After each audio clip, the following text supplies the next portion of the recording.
GPT-4o Mini just landed about 10 hours ago. I'm not really going to go over much about the actual model because that's already been done by other people. All I'll do is summarize real quickly what is the difference. It's 60% cheaper. I think that's something that's obviously very interesting. It's also more intelligent than the 3.5 model that is used in my software. You can see through the benchmarks that it's actually performing exceptionally well, actually. It's the only one that's really getting beaten out by is 4.0, the larger model. So anyway, if you want to learn more about that, just head over to Matt's video, check it out. I mean, he does a really good summarization of basically what it does. So I won't hang around on that, and I will go straight to this.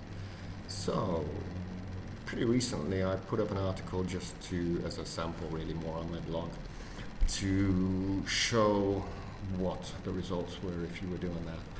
And then today I used the 4o Mini, which costs 3x less, and did another one and saw the difference. So let's have a look at what the difference is. I think the first one that jumps out basically is, very interestingly, the images are in a different place, but that's okay. The images, this one seems a little bit clearer.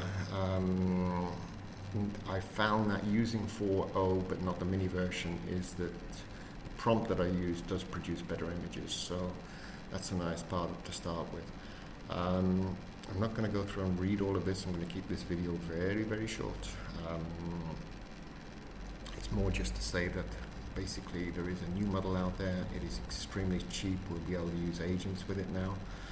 I think this is worth it. So anyway, I did go through this a little bit, and one of the things that I noticed with 4o and 4o Mini is that it's definitely more verbose. I didn't know what verbose was until a few weeks ago, but it's actually just chatty, and that makes sense totally.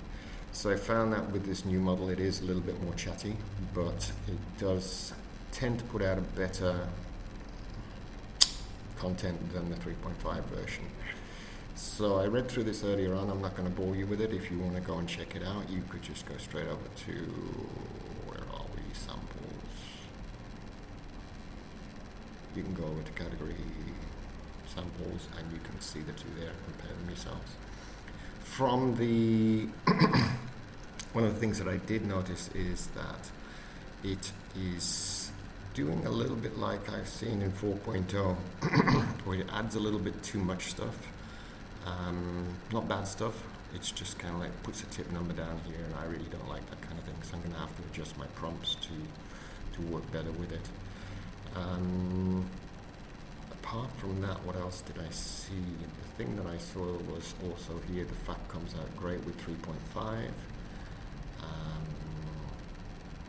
Here it talks about how it's going to make the fact, and it answers a question. It's a little bit too much basically, but that's quite easy for me to fix.